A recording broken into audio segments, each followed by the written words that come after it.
दोस्तों नमस्कार, मैं हूं दिनेश कुमार। आज इस खास रिपोर्ट में आपको बताऊंगा कि आखिरकार कैसे राम मंदिर ट्रस्ट के पदाधिकारियों पर अब गाज गिरती हुई नजर आ सकती है।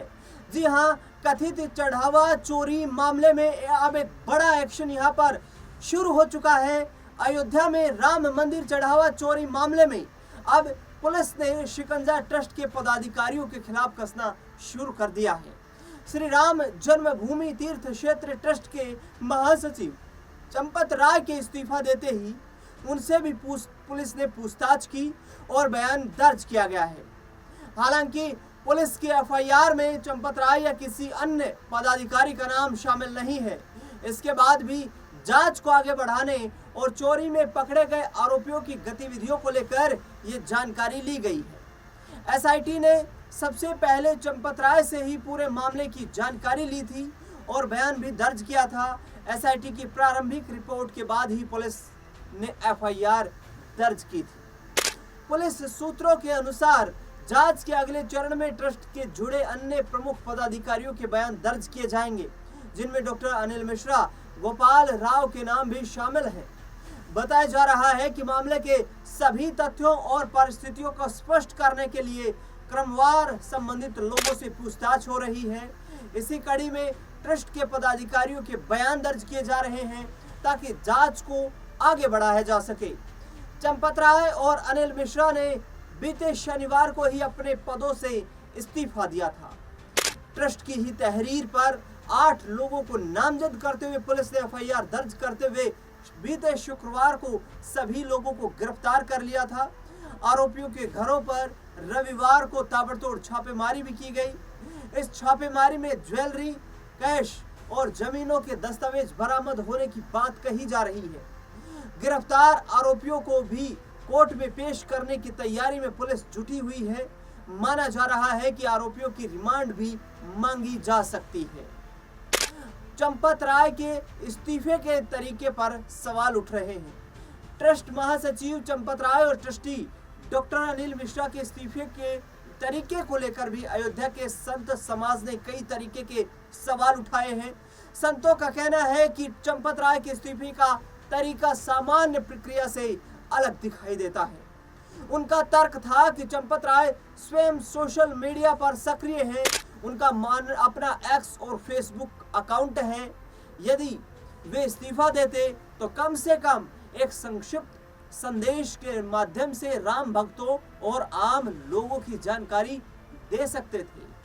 हालांकि ये भी कहा जा रहा है कि हाईकमान के निर्देश मिलते ही जल्द ही चंपत राय सफाई के साथ सभी के सामने यहाँ पर साथ आएंगे।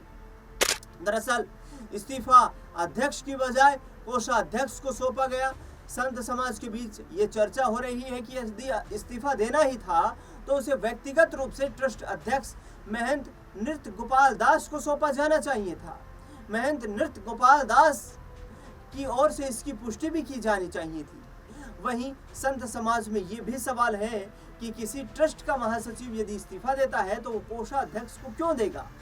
सामान्य प्रशासनिक प्रक्रिया के अनुसार इस्तीफा ट्रस्ट के अध्यक्ष को ही संबोधित किया जाना चाहिए।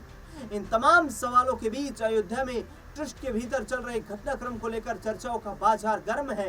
अब यथास्थिति में 11 जुलाई को इस पूरे घटनाक्रम की बैठक होगी। जब आगे क्या फैसला लिया जाएगा वो बैठक के बाद ही सामने आएगा।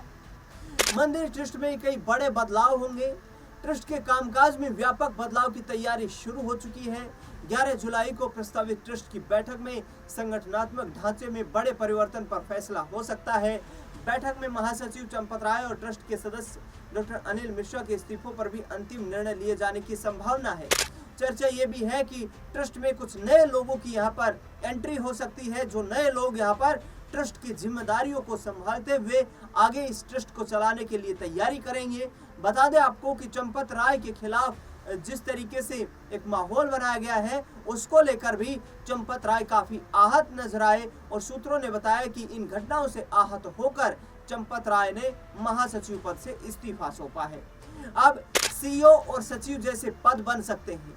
सूत्रों के अनुसार ट्रस्ट की कार्यप्रणाली को अधिक पारदर्शी और पेशेवर बनाने के लिए सचिव और सीईओ जैसे नए पद सृजित किए जा सकते हैं। बैंकिंग, वित्त, प्रबंधन और आईटी क्षेत्र के अनुभवी पेशेवर लोगों को जिम्मेदारी सौंपने की तैयारी है। ट्रस्ट के वित्तीय प्रबंधन में भी बदलाव प्रस्तावित है। आउटसोर्सिंग व्यवस्था की समीक्षा कर कई व्यवस्थाओं को सीधे ट्रस्ट के नियंत्रण में लाया जा सकता है।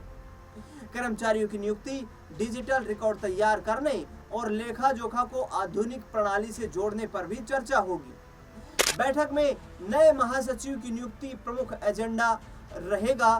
बैठक में नए महासचिव की नियुक्ति जिस तरीके से की जानी है उस पर चर्चा होगी। संघ की सहमति से नए चेहरे को यह जिम्मेदारी सौंपी जा सकती है। चर्चा है कि सचिव और सीईओ की नियुक्ति के बाद महासचिव की भूमिका पहले की तुलना में सीमित या सलाहकार के स्वरूप हो सकती है। 11 जुलाई को ट्रस्ट की बैठक में राम मंदिर ट्रस्ट के भविष्य की दिशा तय करने वाली अहम बैठक माना जा रहा है, जिसमें प्रशासनिक, वित्तीय और प्रबंधन व्यवस्था में व्यापक बदलाव पर मुहर लग सकती है। ट्रस्ट के खिलाफ जिस तरीके से पदाधिकारियों के खिलाफ जो असंतोष का माहौल पैदा हुआ है, उसने भी ट्रस्ट को लेकर के अब कई सवाल खड़े कर दिए हैं। सवाल यही है कि आखिरकार इतने बड़े राम मंदिर जैसे तीर्थ क्षेत्र के ट्रस्ट को इस तरीके से आखिरकार जो अनियमितताएं थी वो किसके इशारे पर चल रही थी। आखिरकार क्या ट्रस्ट के बड़े दिग्गज पदाधिकारियों को इसकी बिल्कुल जानकारी नहीं थी। आखिरकार क्या तमाम अनप्रोफेशनल लोगों को, गैर पेशेवर लोगों को इस ट्रस्ट में भर्ती किया गया था, जिनको जिम्मेदारियां सौंपी गई। और आखिरकार यदि इतना बड़ा घपला, घोटाला, गड़बड़ी हुई है तो उसका जिम्मेदार कौन है। ये तमाम वो सवाल हैं जो चंपत राय के इर्द गिर्द भी उनके जिम्मेदारियों को लेकर घूमते हुए नजर आ रहे हैं। कुछ लोग चंपत राय के खिलाफ एफआईआर की मांग कर रहे हैं। 8 लोगों के खिलाफ एफआईआर दर्ज हुई है जो राम मंदिर चढ़ावे में की गिनती में, लोगों की व्यवस्था की मैनेजमेंट में, तमाम चीजों में लगे हुए थे। उन लोगों के खिलाफ एफआईआर दर्ज हुई है। हालांकि चंपत राय और डॉक्टर अनिल मिश्रा के इस्तीफे के बाद विपक्ष लगातार अब हमलावर हो रहा है।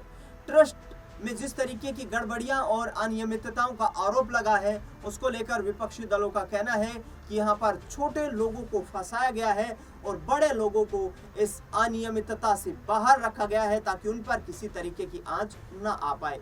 अब चर्चा ये भी है कि ट्रस्ट में जो नई भर्तियां होंगी उसमें भी पेशेवर लोगों को शामिल किया जाएगा। सचिव और सीईओ जैसे पदों पर पेशेवर लोगों की भर्ती करके ट्रस्ट की प्रक्रिया को अधिक पारदर्शी करने की तैयारी चल रही है। 11 जुलाई को होने वाली बैठक में अब देखना बेहद दिलचस्प होगा कि आगे की रणनीति किस तरीके से बनती है। इस खास रिपोर्ट में फिलहाल इतना ही। देश दुनिया से जुड़ी बड़ी खबरों के लिए आप जुड़े रहें लगातार हमारे साथ। धन्यवाद।